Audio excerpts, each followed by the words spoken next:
الله الرحمن الرحيم. الحمد لله والصلاة والسلام على رسول الله وعلى آله وصحبه ومن والاه. اللهم لا علم لنا إلا ما علمتنا إنك أنت العليم الحكيم. اللهم وتب علينا إنك أنت التواب الرحيم. سبحانك لا نحصي ثناء عليك أنت كما أثنيت على نفسك. أنت المقدم وأنت المؤخر وأنت على كل شيء قدير. اللهم اجعل الجمع هذا جمعا مرحوما واجعل التفرق بعده تفرقا معصوما ولا تدع فينا شقيا ولا محروما. In the name of Allah subhanahu wa ta'ala, the most compassionate, the most merciful, all praise and thanks are due to him, and peace and blessings be upon his beloved Prophet Muhammad sallallahu alayhi wasallam. He who is guided by the will of Allah, no one can misguide him, and he who is misguided, no one can guide him except Allah subhanahu wa ta'ala. Assalamu alaikum wa rahmatullahi wa barakatuh. You know, this is the last dars in Ramadan, inshallah. After Ramadan, we'll turn back to our seerah and tafsir. So it's very late, so I decided to make it faith-based two stories from Alhamdulillah, Alhamdulillah, Alhamdulillah. One of the things that I feel honored by Allah subhanahu wa ta'ala, Allah enabled me, I visited 30 countries with 300 cities on earth. The only continent that I did not visit is South America. So every country, sometimes every city, sometimes you might have a story or something has to do with da'wah, inshallah, bi'idhnillah. So I decided to choose very quickly two. Some of you might be aware because I repeated them many times, but subhanallah, stories, even repeating them, there is khair, inshallah. Story number one happened with me in year 1991, which means 33 years ago. Maybe half of those who are sitting were not born yet. However, especially Sheikh Ihab, I think, Sheikh Shabab, you were not born. 18 plus. 1991, I traveled to what used to be called then USSR, United Soviet Social Republic, before Russia. Okay? الجمهورية الاتحاد السوفيتي. So, and I was there, subhanallah, after I get into there, I was doing my master's degree in Jordan. I visited there to try to educate myself for a few months with Russian language in case, in addition to English, I can use Arabic, English, Russians worldwide when I do da'wah. So it happened after I get into the borders, with a few days happened what, if you are interested to know, the perestroika, Yeltsin, the collapse of the USSR. I was not the reason for the collapse, but it happened when I was there, okay? It happened. But still, just to have an idea, Russia at that time, or United Soviet Union, they were ruled for 72 years with communism. Communism, one of its pillars, atheism. La ilaha wal haya madda, there is no God. Like Chinese party now, okay? You need to know because it's part of the story. So people in general, for decades, they were ruled with atheism and communism. So, now I was there trying to educate myself with some Russian language in case if I use it for the future. I visited, I had a few, about maybe 2, 3 months, 4 months, I can't remember exactly. I visited the city, I forgot the name. It's either Krasnodar or Pyatigorsk, because I visited many cities. I'm confused now. Pyatigorsk or Krasnodar, either or. So this is a Russian city, no Muslims there. So I was traveling with my cousin. He speaks very fluent Russians. He was busy in something. I was just accompanying him. So I went to the park, public, waiting for him. It was in the midday, the nice weather, very beautiful city, tourist city. It seems they know nothing about Islam and Muslims. And I myself, at that time, I was just 24 or 23 still, well, very young. My experience is so limited. So I looked to the hour, it was about the Dhuhr started. So I said, just to make benefit of my time, I will do the Dhuhr and Asr, Jama' and Qasr, while waiting my cousin. So I had it was my 3rd or 4th or 5th month, I can't remember. So I broke, let's say, the ice between me and Russian language. So I can just communicate with the very top basic meanings, okay? I can't discuss, okay? Can't have fluent, but I can send few messages and I can understand some little. So I started to pray, Allahu Akbar. I directed myself to the area where it's full of trees, no one was there. While I was praying, I noticed a shadow of a person next to me. You know, as a stranger who does not speak the language in a strange city, you know, a shadow of a person next to you while praying in public is not something easy. So, you know, my mind became busy with the shadow of this person. So when I finished, said Assalamu alaikum wa rahmatullah, I noticed a Russian girl with the age of 25, 28, more or less. She was standing like this, holding 2 ice creams, looking at me and crying. This is exactly was.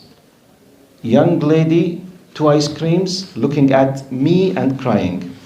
So I looked at her and I looked to the whole area. It was completely empty except of myself. So the only thing that should be crying for or to is me. Something has to do with me. So I tried to communicate with her. What I was able to understand from her is the following, with my simple, humble Russian language at that time. I understood from her the following. She realized, she saw me praying, she was eating ice cream, passing by, she noticed me doing something. She realized that I'm doing an act of worship for a religion. She knows nothing about Islam or Muslims. She says that she felt that I'm so happy in this worship. She kept watching me while praying. She started trying because she wished if she has something to worship or to feel with the beauty and that tranquility that she thought I'm having while praying. And she knows nothing about Islam. She was not addressing me as a Muslim now. She felt I'm just worshipping something. For her, I might be a Hindu or a Buddhist, or she knows nothing. But she realized that I'm doing an act of religious worship. And I have the tranquility and the peace of mind, even though my mind was busy with the shadow. But this is what she felt, okay? Subhanallah. At that time, it was one of the earliest experience I was exposed to the value of what we have and we might not appreciate. I looked at, you know, she came from a communist atheist environment. Communist atheist means there is no God. We came by the law of coincidence and we will disappear by the law of coincidence. We are just dust. Randomly, we came by coincidence, بالصدفة, and we came out of nothingness, and we are nothing, and we will be nothing, and we will disappear. So look, subhanallah.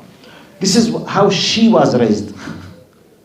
So just looking to someone doing, and she knows no language, no knowledge, nothing at all, just the fact that I have this kind of peace of mind or tranquility, closing my eyes, just doing this act, touched her heart to a degree she was crying. By the way, imagine if I was reciting something she doesn't understand. Imagine if I was able to speak Russian and I told her about what I was doing, why I pray. Imagine if I explained the importance and the beauty of connecting with Allah the Creator. I was not able to do anything of this. She just realized, she felt, she started crying. So now, some people they say, wait, what about the 2 ice creams? Yes, this is part of the story. She was passing by eating her ice cream. She felt so happy and she felt so honored if this person, me, will accept from her, and she went there and she bought a piece of ice cream to give it to me as a gift. And she asked, wallahi, she was speaking with me as if you are speaking with something very important and a celebrity. I mean, do you accept it as a gift? I will be very happy. But between you and me, I wanted to let her be happy to eat it. I was afraid that there is the lard inside because pork and lard production, it's heavily spread in Russia. So it could be part of the ice cream. So I could not let her be happy by just eating immediately. So I took it, I thanked her, and I threw it. I threw it because it could be, something pork production inside it. But the idea, the story is finished.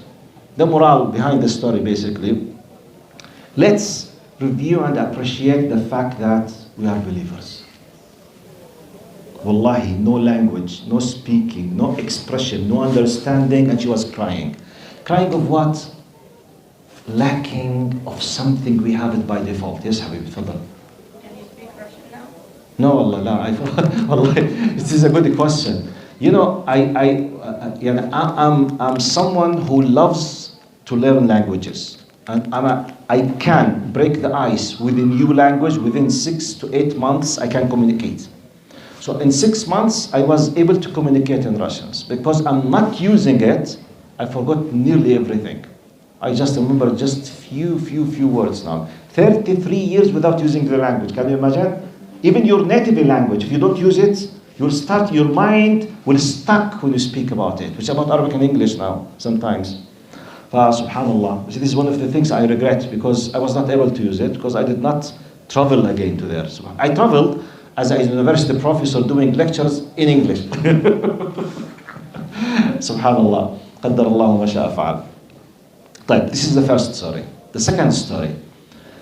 Maybe the youth heard me saying this story. The adults, maybe I'm assuming they don't know it. In 2005, I was invited to China to give like a tour of lectures. So I was about to get into China through Hong Kong. So they welcomed me in Hong Kong as a first step before getting into China, Muslim Chinese, like a series of lectures.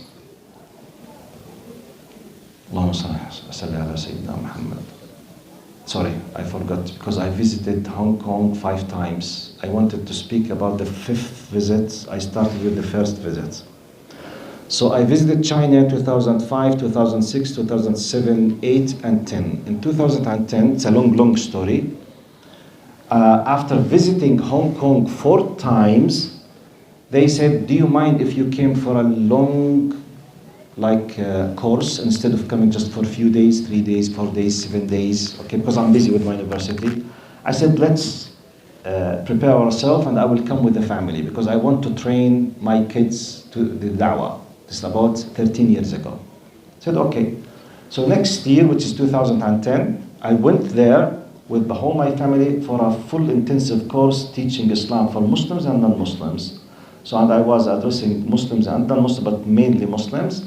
My wife was giving a special course with my little kids for the kids, and I was giving 2 lectures for youth, 2 courses about understanding Islam. One for the adults, Muslims and non-Muslims, it's about misconceptions about Islam for a full month, and another daily basis one in the morning for the youth. The youth, they were between 13 and 17. Now, this is story, one of it's amazing stories in my life. Now, the class of the youth, I remember they were either 16 or 17 kids, between 13 and 17. All of them, they were born Muslims. And just for your information, at that time, now Muslims in Hong Kong, they were about 150,000. About 75,000 from Chinese origins, 70,000 Pakistani origins, believe it or not. Pakistani brothers, they are in Hong Kong. Wallahi. And one of the first masajid in Pakistan, in Hong Kong, was built by a Pakistani brother in the British Army. Subhanallah, subhanallah, Allah honored them with building masajid, Pakistani brothers. Anyway, the point. So to tell you that students who were in my class, they were either from Chinese origins, reverts, or Pakistani origins, except one person. He was not born a Muslim, he was a new Muslim, revert. Now, the funny story, he was about, I forgot the months, he was either 12 and a half or 13. And he was a Muslim just 4 months before I start, 4 months, which means he started to become a Muslim around the 12 plus. Approaching 13, he became a Muslim. Now the funny part of the story, that he became a Muslim while reading on the internet. He's the only son, he has no brothers, no sisters. He's just a father and mother, both of them, they are atheists. And he was reading on the internet for full 1 year, and he decided to become a Muslim. So he converted to Islam 4 months before I reached there. So he came to attend my class to understand. So he was reading full year and a Muslim since 4 months. So his general knowledge plus Islam, technically, his age of Islam is 120 days. In general, his knowledge 1 year and 4 months, in general, by self-learning alone, in an atheist environment. You need to know all these contexts. So he's around 13 with this, let's say, context. Now, I started giving them the sessions on daily basis every morning for a full month. You know, I'm speaking with students who came from, they are lacking a lot of knowledge. So my lectures were very simple, just the basics. You know, as a professional teacher, one of our ways, you don't just come and give information. Sometimes you ask just to test what kind of knowledge they have. For example, I want to speak about Prophet Muhammad sallallahu alaihi wasallam, okay? I want to speak about when he received the revelation. I want to speak about the Quran, at least to start. What do you know about Prophet Muhammad?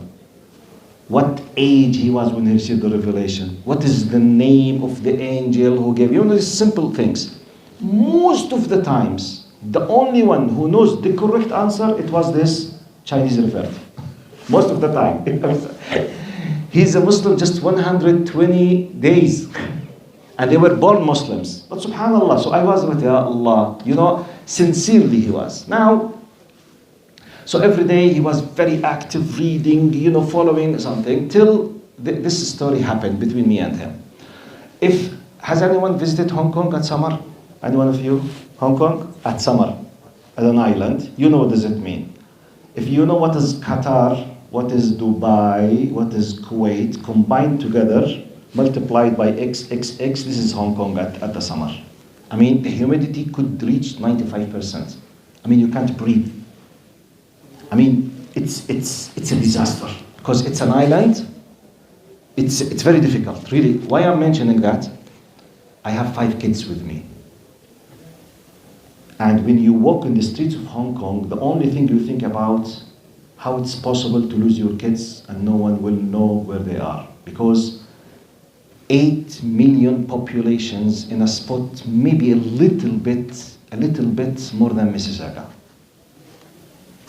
Which means millions. And I have 5 kids and I'm walking in the street from the place all the time. What will happen if someone disappeared? So I was exhausted. I'm teaching every day nearly. In the morning, in the afternoon, morning, afternoon, with the humidity, with the hot. So I was very exhausted. Because I was exhausted, one of the nights was so tired, I lost the Fajr prayer. So for me it was a disaster. Because when I started practicing Islam 42 years ago, one of the covenants that I decided to test myself in my relation with Allah, whether I'm in shortcomings, I have a problem, I'm disconnected, I'm a little bit far, I have some kind of problem, it was praying the Fajr on time in the masjid, or at least on time. Because of the hadith, من صلى الفجر في جماعة فهو في ذمة الله. One of the most powerful hadith that I built my life on it, which is the one who prays the Fajr in a collective manner in a jama'ah, he's under the full backing and protection of Allah subhanahu wa ta'ala. I was very happy with this hadith. So when I lose the Fajr, for whatever reason, I feel there is something wrong. Go and fix it. So imagine I'm going there to do da'wah. I'm very happy. I'm training my kids, yet I lost the Fajr. It does not work, losing the Fajr. Losing the Fajr, I just was able to wake up after the sunrise. So I felt really a disaster. So my mood was in the lowest level that you could ever imagine. But this was a secret between me and Allah subhanahu wa ta'ala. The only one who knew this is just my wife. Okay? My kids, all of them, they were very young, SubhanAllah, I was very upset. I don't know what I have done, why this happened to me. Astaghfirullah al-Azim. I was really very bad. So I went to the class. I prayed the Fajr with this very low mood. I went immediately to the class where this Chinese brother, his name is Abdullah. So before I start, Assalamu alaikum, how is everything? I want to start the class. He came to me, I said, I want to ask you a question. He said, Faddal, Abdullah, yes. He said, today, he says now, today I lost the Fajr prayer. He. I said to myself, La hawla wa la quwwata illa billah. This is the last thing on earth I want someone to ask me about, because I myself lost the Fajr prayer. You know how weak you feel? It's like, wallahi, the feeling like, wal'iyadu billah, may Allah protect all of us, like if a youth came to you and you are a sheikh and you've been in a big trouble that you were so weak and you watched a porno sites last night and you are very sorry, you want just to regret, and the youth came to you and say, Sheikh, help me. I watched a porno site last night. What shall I do? Hasbi Allah wa ni'mal wakeel. I mean, you are hardly managing yourself. You are in a weakness situation. You are in a very difficult situation. I mean, you can't preach. You can't. There's no power to speak about this topic in specific because I'm in a very difficult. So inside myself, I wished if he changed the topic. And I was hoping that he's asking me just from fiqh point of view, not anything else, which means if I lost the Fajr prayer, what shall I do? Shall I make qada immediately or wait for next time, or what shall I do? Then I want just to close the file. I said, Abdullah, okay, you can pray it, no problem. He said, this is not what I'm asking about. I said, Abdullah, you can pray it, just pray. I want to close the file. Khalas, close it, okay? I said, you can pray it, no problem. He said, this is not what I'm asking about. I said, Abdullah, you can pray it, just go, please. Khalas, I don't want to discuss it. He insisted that he's not asking whether he can pray it or not. Then I said, I surrounded myself. I said, there's something, Allah is sending me a message now. La hawla wa la quwwata illa billah. I said, okay, Abdullah, what is the thing that you are asking about? He said, I feel shy from Allah. Look, I feel shy from Allah. I think words cannot describe my feelings. I'm a PhD holder in Islamic studies, traveling the world speaking about Islam. I remember myself 42 years ago when I started practicing Islam, one of the most difficult things in my life to wake up in the early morning and to do the wudu with the cold water and to go to the masjid. Wallahi, one of the most difficult. I was struggling with that. It took from me weeks and months. And I was looking, I said, Ya Allah, and I was born in a Muslim family, the masjid next to us, or surrounding our Muslims, yet I struggled. I was asking myself, how was this young kid who came from atheist family? He read about Islam just from the internet. His Muslim age is just 120 days. And he developed a relation with Allah to a degree. Losing a Fajr prayer makes him feel shy. Was I able to put you with me inside the image? So I don't remember what I replied him because my mind was stuck completely. Because it was completely stuck. I can't never this moment, La ilaha illallah. But I concluded a big lesson from this, subhanallah. No one can stop you from being very close with Allah. And no one can say that the fact that you're born a Muslim, you are better, or you have a better status. It has to do with your sincerity, inshallah. It has to do with your efforts. Ikhlas wa juhud. Sincerity, efforts. Because he was reading, and inshallah, Allah hasibo, he was so sincere. Young kid, hardly 13, 2 years, 12 and a half. Feel shy from Allah. Wallahi, maybe I was not able to understand what does it mean to be shy, maybe at 25, 26 or 27. Okay. She was feeling shy from Allah. So I wanted to share with you these two stories out of the experience, because sometimes a simple story could change the life of someone. Jazakumullah khair. If you want to ask something, I'm ready to answer. If no questions, we will finish inshallah. Bidnillah. Jazakumullah khair. I promised not to take very long, so 25 minutes. Alhamdulillah. Khalas? No questions? No comments? Jazakumullah khair. Assalamu alaikum wa rahmatullahi wa barakatuh. Qaballah ma'akum. Jazakumullah khair.